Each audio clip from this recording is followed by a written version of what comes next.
Hello everyone, कैसे हैं आप सब। मैं हूं मोनिका, आपकी जैब कैब एक्सपर्ट।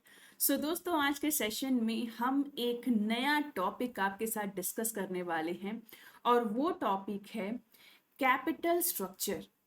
अगर हम एग्जाम के पॉइंट ऑफ व्यू से बात करें दोस्तों, तो एक क्वेश्चन इस पार्ट से आता है। तो हम केवल और केवल वही टॉपिक्स आपके साथ डिस्कस करने वाले हैं जो कि आपको स्कोर दिलाए। अब चूंकि आप सभी लोग बैंकर हैं, हमें पता है कि आपको 8 से 10 घंटे का टाइम डेली बेसिस पे देना है अपने कंपनी में, अपने जॉब में। तो ऐसे केसेस में हम एक शॉर्ट टर्म ड्यूरेशन सेशन आपके लिए प्रोवाइड करते हैं, जिससे केवल 15-20 मिनट भी अगर आप अपना डेली बेसिस पे दें किसी एक पर्टिकुलर पेपर के लिए, तो भी धीरे धीरे करके अगले 5-6 महीने में आपकी प्रिपरेशन अच्छी हो जाएगी और आप अपना हर पेपर क्लियर कर पाएंगे। तो चलिए डिटेल में समझ लेते हैं कि भाई ये कैपिटल स्ट्रक्चर होता क्या है, या ये क्यों जरूरी है, क्या यहाँ से कैसे क्वेश्चंस बनते हैं। तो दोस्तों, अगर आप सोचो, अगर आप कोई भी बिजनेस स्टार्ट कर रहे हो, जैसे अगर आप एक बैंक में ही काम कर रहे हैं, तो बैंक का भी तो अपना एक बिजनेस ही है। क्या है? बैंक का भी तो अपना एक बिजनेस ही है। ठीक है। अब बिजनेस करने के लिए बैंक को भी तो क्या चाहिए? पैसा चाहिए। ठीक है। बिजनेस करने के लिए बैंक को क्या चाहिए? पैसा चाहिए। तभी बैंक अपना बिजनेस बढ़ा पाएगा। ठीक है। ऐसे कोई भी और एबीसी कंपनी अगर आप स्टार्ट करने का सोचो, तो आपके पास उस समय होता क्या है? एक अच्छा आइडिया। ठीक। लेकिन आइडिया को इम्प्लीमेंट करने के लिए हमें क्या चाहिए होता है? पैसा, जिसको हम कैपिटल बोलते हैं। तो अब क्वेश्चन ये है कि ये जो कैपिटल है ये हमारे पास आएगा कैसे? कैपिटल चाहिए ये तो पता है, लेकिन कैपिटल आएगा कहाँ से? एक आंसर हो सकता है कि भाई हमारे पास कुछ सेविंग्स हो, हम उनको यूज कर लें।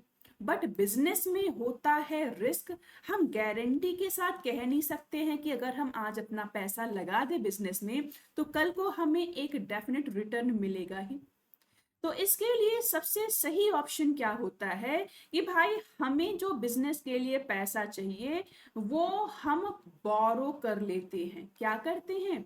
वो हम बोरो कर लेते हैं, यानी अलग अलग सोर्सेस से वो पैसा हम रेज करते हैं और फिर उसी पैसे को अपने बिजनेस में इन्वेस्ट कर देते हैं। तो ओवरऑल ये जो कैपिटल स्ट्रक्चर है, ये होता क्या है कि भाई यहाँ पे हम क्या करते हैं? ये कंपनी के कैपिटल फ्रेमवर्क को बताता है। यानी कैपिटल स्ट्रक्चर में हम ये जान पाते हैं कि कोई भी कंपनी ने कहां कहां से फंड रेज किया है, या फिर कंपनी के पास फंड के कौन कौन से सोर्सेज हैं। कोई भी कंपनी हो, सबका अपना एक कैपिटल स्ट्रक्चर होता है, यानी हर कंपनी ने अलग अलग सोर्सेस से फंड रेज किए होते हैं। ये पैसों की जरूरत क्यों होती है? बिजनेस को कंडक्ट करने के लिए।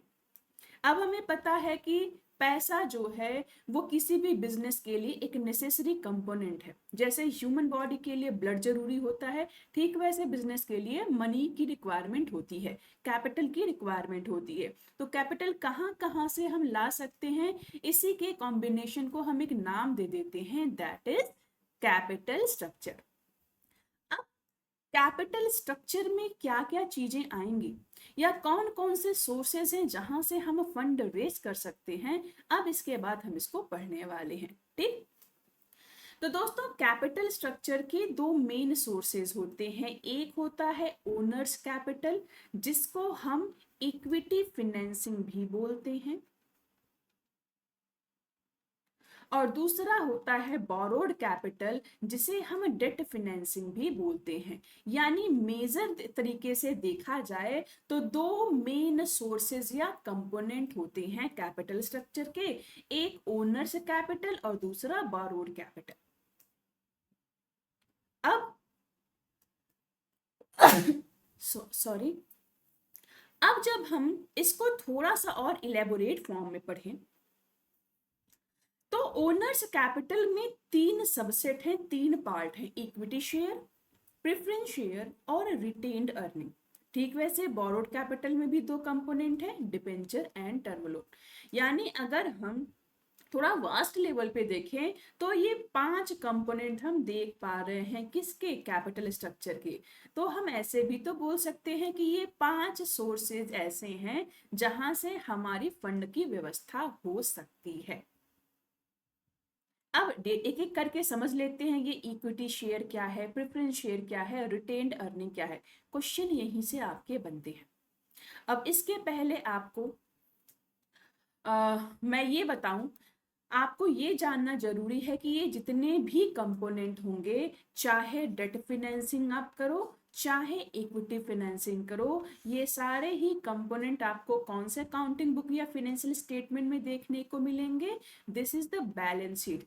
क्वेश्चन यहां से दोस्तों पूछा गया है कि जो कैपिटल स्ट्रक्चर है ये कहाँ पे देखने को मिलता है किसी कंपनी की, कौन से बुक में या कौन से रिपोर्ट में? आंसर क्या हो जाएगा?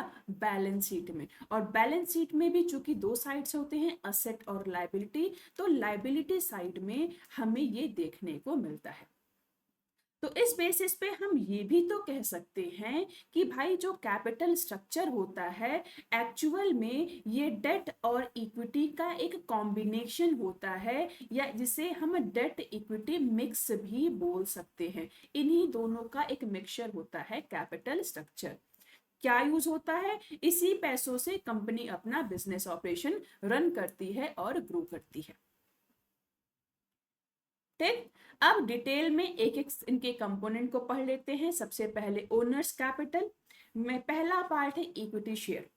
दोस्तों अगर हमें पैसा चाहिए तो हमारे पास एक ऑप्शन ये होता है कि हम अपना शेयर जारी कर दें पब्लिक में। ठीक है, मार्केट में लोग जिसके पास पैसा है वो हमारी कंपनी का शेयर खरीदेंगे, उन्हें हम बोल देते हैं शेयर होल्डर। ठीक, तो इक्विटी और प्रेफरेंस दो टाइप के शेयर होते हैं। इक्विटी शेयर के अपने कुछ फायदे और अपने कुछ नुकसान हैं। जैसे इक्विटी शेयर का फायदा यह है कि जब भी कोई शेयर होल्डर ये शेयर खरीदेगा तो उसे शेयर के साथ साथ कंपनी का वोटिंग राइट भी मिलेगा। वोटिंग राइट का मतलब कि कंपनी के बिजनेस मैटर्स में डिसीजन लेने का अधिकार, इंटरफेयर करने का अधिकार। तो एक तरीके से आपको कंपनी की कंट्रोलिंग पावर मिल जाती है। नुकसान ये होता है कि भाई अगर कंपनी में आपने इन्वेस्टमेंट किया है, अब कंपनी को अगर फायदा हो गया तो आपका भी फायदा, लेकिन कंपनी को नुकसान हुआ तो आपको भी नुकसान है। यानी कंपनी एक फिक्स रिटर्न की गारंटी यहाँ आपको नहीं देगी। वहीं दूसरा है प्रेफरेंस शेयर। अगर आपने ये खरीदा है तो इसके भी कुछ फायदे और नुकसान हैं। फायदा इसका ये होगा कि यहाँ पे एक फिक्स रिटर्न की गारंटी कंपनी आपको देगी। कंपनी को फायदा हो या नुकसान, आपने प्रेफरेंस शेयर खरीदा है तो आपको एक फिक्स रिटर्न मिलेगा जिसको हम डिविडेंड बोलते हैं। नुकसान ये है कि इक्विटी शेयर की तरह यहाँ पे कोई भी वोटिंग राइट आपको नहीं मिलेगा, यानी कंपनी का कोई भी कंट्रोल आपको नहीं मिलेगा। आप बिजनेस मैटर्स में इंटरफेयर नहीं कर सकते हैं। तीसरा कंपोनेंट है रिटेन्ड अर्निंग। रिटेन्ड अर्निंग का मतलब ये है दोस्तों, जैसे मान लो आपने पैसा दिया कंपनी को, ठीक है, आपने शेयर खरीद लिया, कंपनी के पास मान लो 10 करोड़ रुपए आ गए, कंपनी ने इसे इन्वेस्ट कर दिया कहीं पे। अब इन्वेस्टमेंट करने पे एक टाइम के बाद कंपनी को प्रॉफिट मिलेगा, तो कंपनी की जो भी टोटल प्रॉफिट या जो टोटल अर्निंग होगी, अब उसके साथ करना क्या है? तो अब ये पैसा कंपनी क्या करेगी? अपने शेयर होल्डर को वापस भी कर सकती है और कुछ हिस्सा है वो अपने पास रख भी सकती है। तो अर्निंग का जो पार्ट कंपनी अपने पास रखती है उसी को बोल देते हैं रिटेन्ड अर्निंग। रिटेन का मतलब अपने पास रखना। अर्निंग का वो हिस्सा जो कंपनी ने अपने पास रख लिया, that is known as retained earning. तो ये तीन कंपोनेंट तो हमने ओनर्स कैपिटल में पढ़ लिया। कैपिटल स्ट्रक्चर का दूसरा मेन सोर्स क्या है? बोरोड कैपिटल, जिसको हम डेट फिनेंसिंग भी बोलते हैं। बोरोड कैपिटल का मतलब क्या है? अब अगर हमें पैसा चाहिए तो हम किसी को शेयर नहीं जारी करेंगे, हम सीधे सीधे पब्लिक से पैसा बोरो कर लेंगे या फिर किसी फिनेंशियल इंस्टीट्यूशन से पैसा बोरो कर लेंगे। आप लोग अगर बैंकर हैं तो आपको पता है कि कोई भी बिजनेस अगर हम स्टार्ट करते हैं तो हर कंपनियां बैंक से लोन ले लेती हैं। सबसे इजी तरीका यही होता है, आसानी से लोन मिल जाता है। ठीक है। तो अगर हम पब्लिक से पैसा बारो करें तो उसको हम बोल देते हैं डिबेंचर, और अगर हम बैंक से या किसी फाइनेंशियल इंस्टीट्यूशन से पैसा बारो कर लें तो इसको हम एक नाम दे देते हैं लोन का। तो दोनों ही सोर्सेस से हमारे पास पैसा आते हैं। ठीक है, डिबेंचर्स बोल दो, बॉन्ड्स बोल दो, लॉन्ग टर्म लोन ले लो, ये सब हमारा बोरोड कैपिटल का पार्ट बनेगा। बट एक बात आपको ध्यान रखना है दोस्तों कि अगर हम कैपिटल स्ट्रक्चर के बारे में बात कर रहे हैं तो केवल और केवल लॉन्ग टर्म डेट जो होंगे या लॉन्ग टर्म फिनेंसिंग जो होगी वही कैपिटल स्ट्रक्चर का पार्ट बनेगी। लॉन्ग टर्म डेट का मतलब ऐसा लोन हम जारी कर रहे हैं जिसको रिपेमेंट करने के लिए हमें 1 से ज्यादा साल का टाइम दिया जा रहा है। चाहे हम बैंक से लोन लें, चाहे पब्लिक से लोन लें, या इवन अगर हम शेयर भी जारी करते हैं तो ये लॉन्ग टर्म सोर्सेज होंगे फिनेंसिंग के। कभी भी शॉर्ट टर्म फाइनेंसिंग जो होगी या शॉर्ट टर्म डेट जो होगा, शॉर्ट टर्म लोन जो होगा, वो कैपिटल स्ट्रक्चर का पार्ट नहीं बनेगा। ठीक है, तो आई होप कि ये कॉन्सेप्ट आपको क्लियर हो गया होगा। अब नेक्स्ट डे मैं आपको ऑप्टिमल कैपिटल स्ट्रक्चर का कॉन्सेप्ट बताऊंगी। ठीक है, तो इसी के साथ चैनल को जरूर से सब्सक्राइब कर लीजिए जिससे कि आपके लिए ये जो यूजफुल सेशंस आ रहे हैं इसका एडवांटेज आप लेते रहें। इन केस आपने पहले के सेशन मिस कर दिए हैं तो भी कोई इशू नहीं है, सीधे हमारे चैनल पे विजिट करके वीडियो सेक्शन में जाएंगे, आपको सारे सेशंस की रिकॉर्डिंग मिल जाएगी।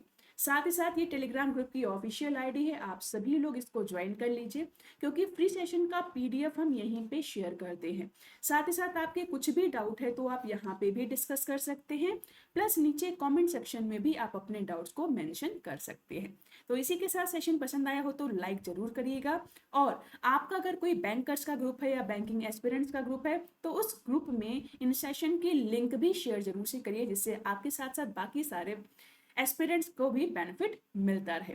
तो इसी के साथ सेशन एंड करते हैं और मिलते हैं बहुत जल्द एक नए टॉपिक के साथ। Thank you so much.